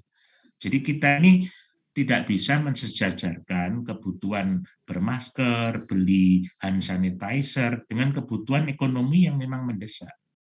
Nah ini kan butuh empati ya untuk memahami orang miskin itu apa yang mereka alami. Ini makanya kalau saya melihat jangan menempatkan masyarakat sebagai terdakwa, tapi pahamilah masyarakat semuanya adalah korban. Sehingga yang muncul ya perasaan empati. Jangan menyuruh bermasker kalau tidak bagi masker. Kalau membagikan masker gratis baru suruh mereka bermasker. Kan orang miskin beda dengan kita ya. Saya dengan Prof. Joko ini biar nggak ke kantor gaji saya tetap utuh. Pegawai negeri ya tiap tanggal 1 utuh saya. Tetap dapat gaji dan tidak berkurang, gaji ke-13 juga dapat, gaji ke-14 juga dapat. Tapi kalau Orang-orang miskin yang hidupnya dari upah yang sifatnya harian, tidak ada pekerjaan juga tidak ada uang. Lalu disuruh beli masker. Mana mungkin? Kan tidak mungkin, tidak masuk akal. Kecuali kalau dibagikan masker gratis. Ya. Kalau kita mau jujur 300.000 kan sama sekali tidak memenuhi syarat ya untuk kebutuhan hidup. Ini kan tidak butuh penyelesaian politis, Bapak Ibu. Kalau penyelesaian politis sudah dibantu 300.000. Siapa yang bisa hidup dengan uang 300.000 zaman sekarang, 1 bulan? Kan tidak mungkin juga. Jadi ini butuh semua bersikap empatif kepada masyarakat ya, dan tidak memperlakukan ini sebagai aturan yang datang dari langit, pokoknya harus dipatuhi. Tidak bisa, lebih baik melakukan social engineering. Ya. Rekayasa sosial itu ya tempuhlah rute yang panjang memang dan beragam. Mungkin kita melibatkan artis ya, meskipun gagal ya. Di Indonesia waktu itu siapa? Raffi Ahmad ya. Raffi Ahmad yang dijadikan contoh selebriti yang diharapkan jadi role model. Tapi begitu dia divaksin, tidak tahunya dia ikut pesta ulang tahun ya, malah kontraproduktif ya. Akhirnya orang kan berpikir, oh itu aja tidak apa-apa. Ini kan kenyataan yang terjadi, Bapak Ibu. Salah memilih selebriti yang dijadikan panutan. Ikonnya keliru ya. Mestinya memang harus dipilih ikon-ikon yang jadi pujaan, tapi ya tidak bisa semua suka Raffi Ahmad. Kan pasti ada suka yang lain, ada yang suka Nikita Mirzani, ya biar buatkan masker gambarnya Nikita Mirzani. Kalau yang suka Dewi Persik, ya beri gambar Dewi Persik. Ya biarkan mereka berkembang sendiri dengan seleranya masing-masing ya. Kalau kita memahami bermasker sebagai bagian dari gaya hidup. Memang butuh fleksibilitas ini. Jadi memahami bukan memaksakan cara pandang kita, tapi memahami subkultur dan perilaku konsumsi dari masyarakat yang mau kita ubah perilakunya itu. Saya kira itu, Gus Afif. Baik, terima kasih, Prof. Bagong. Berikutnya ada pertanyaan juga untuk Prof. Joko.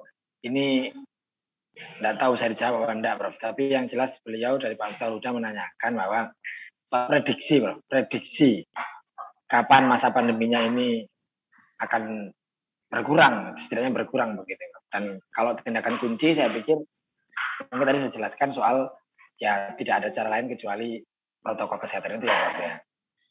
Monggo, Prof. Joko. Ya, terima kasih ya. Pertanyaan ini kan terlahir sejak pandemi Maret kemarin ya. Kira-kira 2 bulan lagi atau 5 bulan lagi itu pemodelan sedunia itu loh, tidak cocok semua. Jadi yang menggemparkan kan metode pemodelan memforecast atau meramal yang namanya staf ahlinya Perdana Menteri Inggris. Itu sampai kena korbannya dan dibully banyak orang.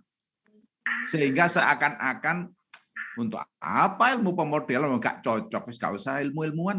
Nah itu sampai ekstrimnya itu begitu. Sehingga yang perlu kita tekankan kepada masalah menghadapi pandemi ini, walaupun ilmu yang kita punya ini belum bisa menjangkau dengan sempurna, tapi jangan ditinggalkan prinsip-prinsip saintifiknya, prinsip-prinsip keilmuannya, yang mulai dari pengamatan, impact-nya, kemudian digeneralisir, itu wajar, salah itu wajar. Tetapi bukan berarti ilmu itu terus kemudian kita tinggalkan. Ini adalah sekedar ilustrasi, sampai sejauh mana nanti kira-kira pandemi akan berakhir. Yang saya ceritakan sejak 1,5 tahun yang lalu. Nah, kalau melihat positif rate-nya itu, ada yang mengatakan 30%, ada yang mengatakan 50%. Itu masih jauh dari targetnya WHO yang kurang dari 5%.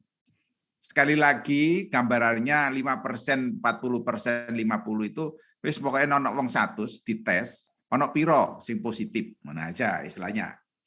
Nah, ketika itu masih saja tinggi, maka ketika kita tidak menggunakan protokol kesehatan dengan bagus, peluang untuk terkena ketika kita belum sakit, peluang kita itu terkena ketika kita belum diimunisasi, maka sangat riskan dalam melalui proses pandemi ini.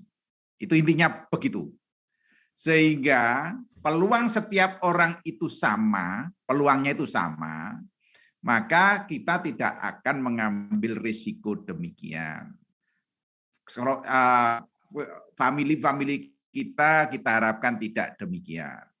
Nah, real dari jawabannya, ada yang meneliti dari Jakarta, itu yang sudah terkena itu 40 sampai 50%.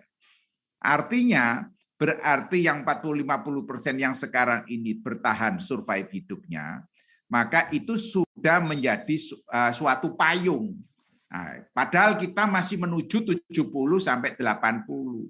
Sayangnya beda 30 ini akan berubah sekitar beda 50, beda 60, melorot lagi. Bagaimana yang membuat melorot? Karena ada varian mutasi. Virus itu bermutasi menjadi beda sehingga efisiensi yang dipunyai pertahanan tubuh yang sudah terekspos virus tadi itu melorot kemampuan pertahanannya. Sehingga yang tadinya itu tinggal menjangkau 30% akan mencapai herd immunity dengan ideal, itu menjadi belum bisa mencapai herd immunity.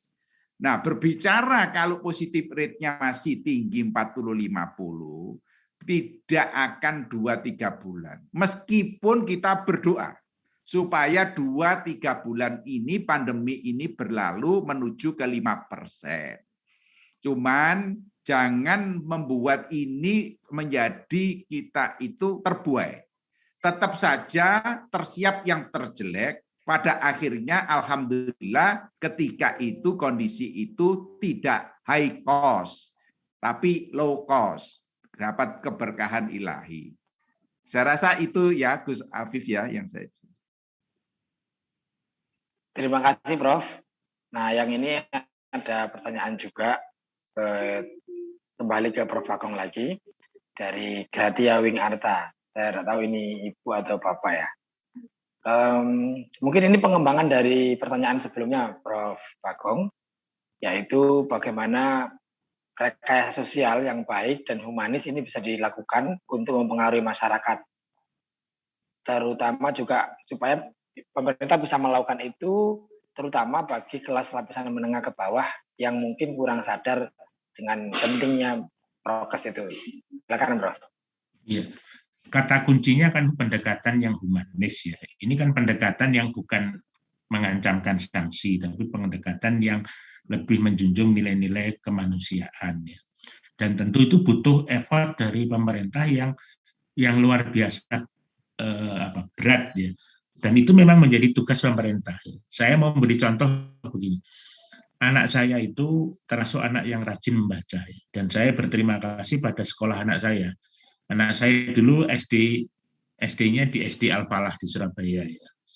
Jadi anak saya itu rajin membaca itu, saya ingat betul gara-gara pustakawannya itu pernah membuat lomba di kalangan siswa-siswi Al-Falah itu, lombanya itu apa? The Librarian Idol. Pokoknya bonceng Indonesian Idol yang waktu itu sedang naik daun ya. Salah satu acara televisi yang lomba nyanyi itu ya. Tapi dia buat posternya itu seperti gambarnya Indonesian Idol itu. Dan banyak anak tiba-tiba rajin ke perpustakaan meminjam buku. Karena merasa anak-anak yang menggemari Indonesian Idol itu, dia merasa sesuatu yang dia senangi itu bisa terekspresikan. Jadi itu saya memuji betul pustakawannya ya. Karena Bapak Ibu kan bisa melihat ya selama ini kondisi perpustakaan di Indonesia itu relatif sepi. Bahkan ada guyonan apa bedanya perpustakaan, rumah sakit, dan kuburan. Karena tiga-tiganya katanya tidak ada bedanya, sepi semua, tidak boleh rame. Di perpustakaan orang tidak boleh rame, di kuburan orang takut rame, di rumah sakit orang tidak boleh rame. Tapi pustakawan SD Al-Falah ini hebat. Dengan cara seperti itu anak-anak itu mau datang meminjam buku ya. Padahal hadiahnya itu ya hanya tepak seharga berapa, mungkin cuma 5.000 atau 10.000. Tapi kebanggaannya yang kemudian anak-anak dapatkan ketika dia melakukan itu. Makanya saya menyebut ersat itu adalah apa toh yang kita tawarkan dengan meminta orang mentaati protokol kesehatan itu. Karena kalau orang mau melakukan sesuatu, itu memang harus ada reward-nya. Reward sosialnya itu harus ada. Apa yang ditawarkan? Saya ini, kalau saya jenguk anak saya dulu masih kuliah ya. Kalau dulu saya sering ke Melbourne, Bapak Ibu. Jenguk anak saya kuliah di sana itu. Saya punya kebiasaan baru ya. Jadi saya kalau diajak makan anak saya itu di sana, kalau gaya orang Indonesia habis makan kan ditinggal.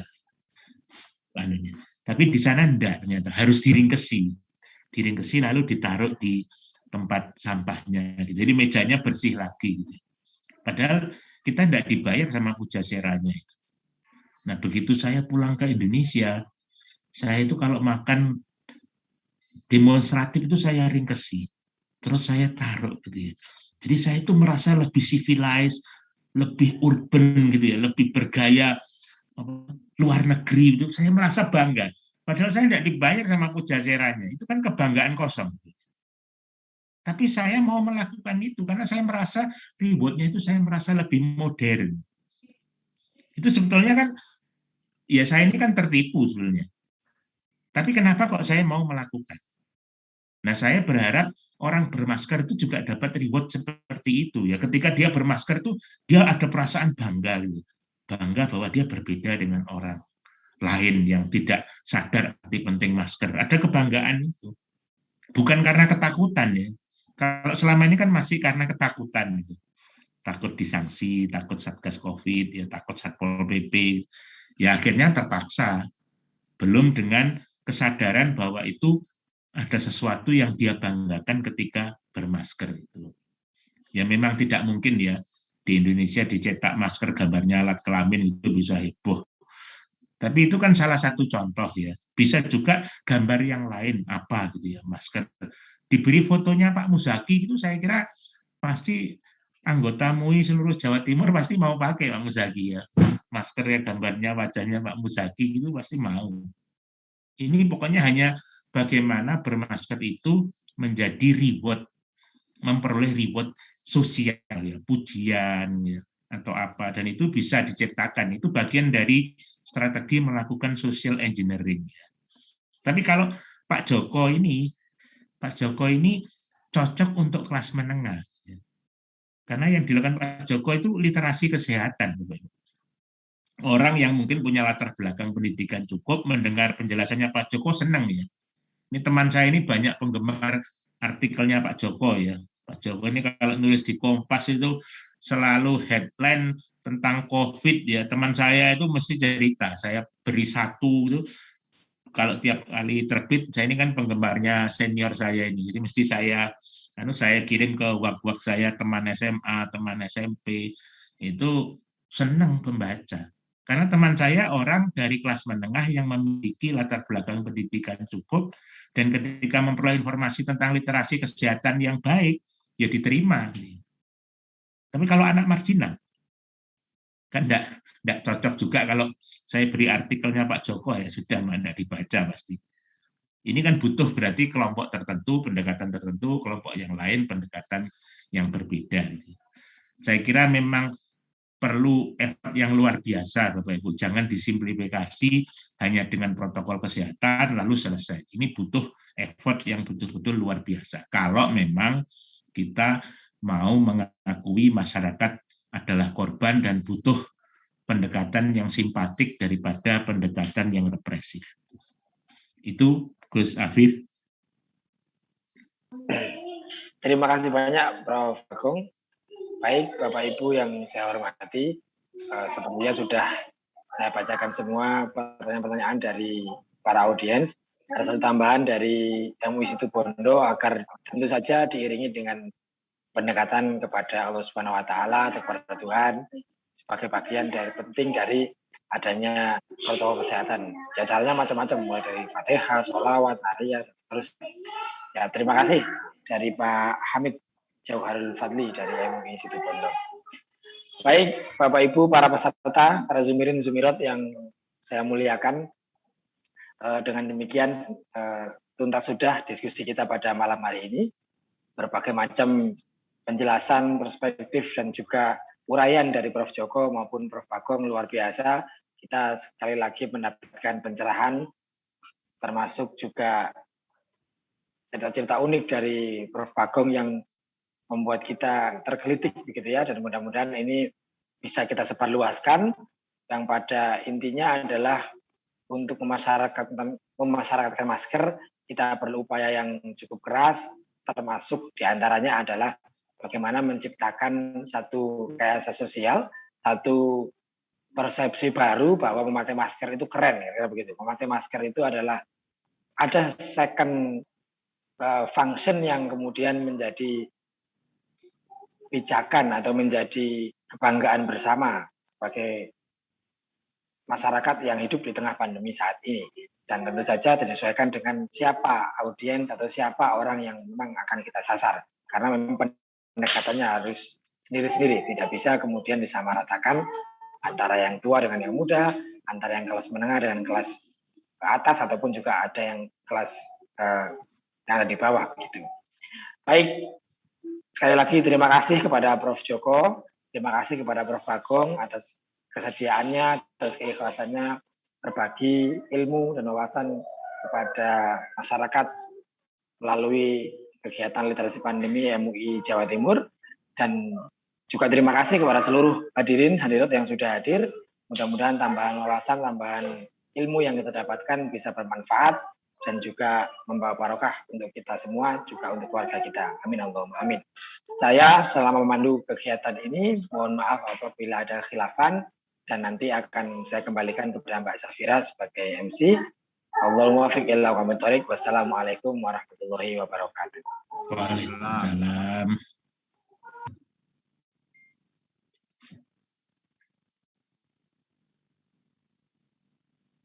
Mbak Safira, kami persilakan.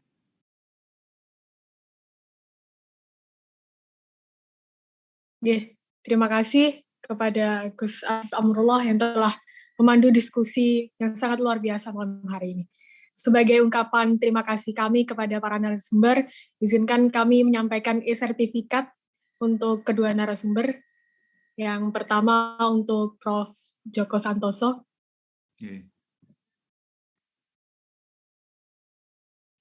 Mohon maaf, bisa ditampilkan, Mas? Mantap ini Prof. Zaki sama Pak Ketua Umum, Pak Yai Wakil. Terus Banwun. Yang kedua diberikan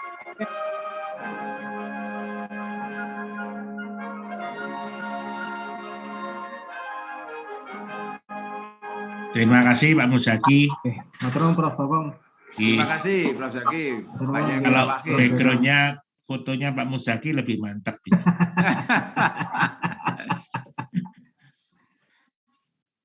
Luar biasa Pak Sekretarisnya ini.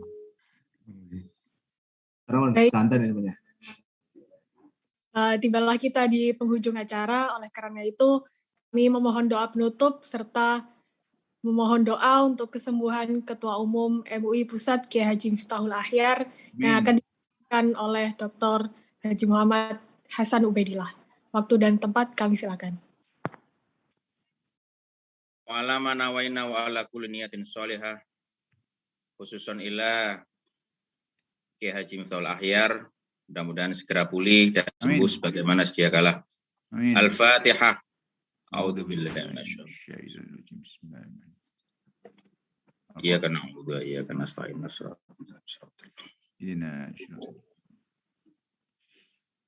Allahumma shalli wa sallim ala sayyidina Muhammad wa ala ali sayyidina Muhammad walhamdulillahi rabbil alamin. Allahumma ighfir lana warhamna wa liwalidayna warhamhuma kama rabbayana shighara. Amin. Allahumma tawwil a'marana wassahih ajsadana wa hassina amalana. Allahumma inna nas'aluka sihhatan bittaqwa wa tula umrina wa husna amalina wa rizqan la tu'atib alaina. Tahassana bidhil izzati wal jabarut wa tasamna bi rabbil mulki wal malakut wa tawakkalna 'alal hayyil ladzi la yamut. Isrif annal bala wal waba wat ta'na wat ta'an wal asqam wal amrad wal corona innaka 'ala kulli syai'in qadir. Wa bil ijabati jadir ya ni'mal maula wa ya ni'man nasir wala haula wala quwwata illa billahil aliyil azim. Hassantukum bil hayyil qayyum alladzi la yamutu abada wa dafa'tu ankum as-su'a bi alfi la haula wala quwwata illa billahil aliyil azim. Allahumma sallimna wal muslimin wa afina wal muslimin wa qina wa iyyahum min masaibid dunya waddin. Rabbana atina fid dunya hasanah wa fil akhirati hasanah wa qina adzaban nar. Walhamdulillahi rabbil alamin. Al-Fatihah.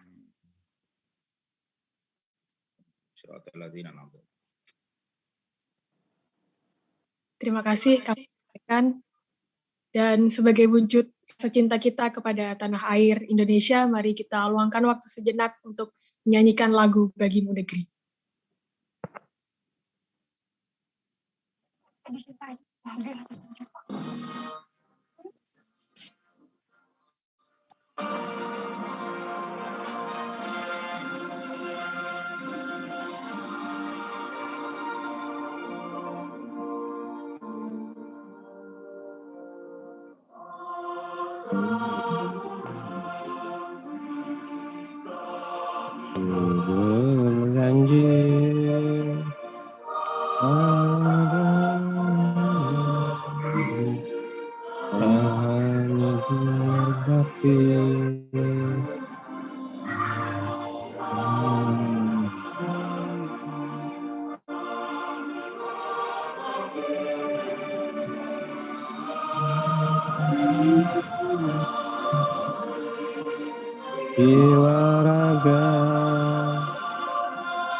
Terima kasih kami sampaikan. Alhamdulillahirrabbilalamin, webinar malam hari ini berjalan dengan lancar. Kami mengucapkan terima kasih banyak atas atensi dan feedback yang diberikan oleh para hadirin. Demikian dari kami, mohon maaf jika ada kesalahan. Wallahul muwaffiq ila aqwamit thoriq. Wassalamualaikum warahmatullahi wabarakatuh. Waalaikumsalam warahmatullahi wabarakatuh. Maturnuwun Prof. Matur suwun Prof. Matur nuwun Pak Muzaki, Pak Ubaidillah, matur nuwun nggih. Prof Joko, matur nuwun Pak Afif, matur nuwun. Iya, luar biasa. Matur suwun Prof Bagong. Matur nuwun. Nggih, Prof. Prof Zaki, matur suwun nggih. Nuwun Prof. Nuwun Prof. Afif. Nggih, para senior lumut semua nggih. Nggih, izin live nggih Pak Muzaki. Sami-sami Prof. Nggih. Prof Joko, Prof Bagong, Prof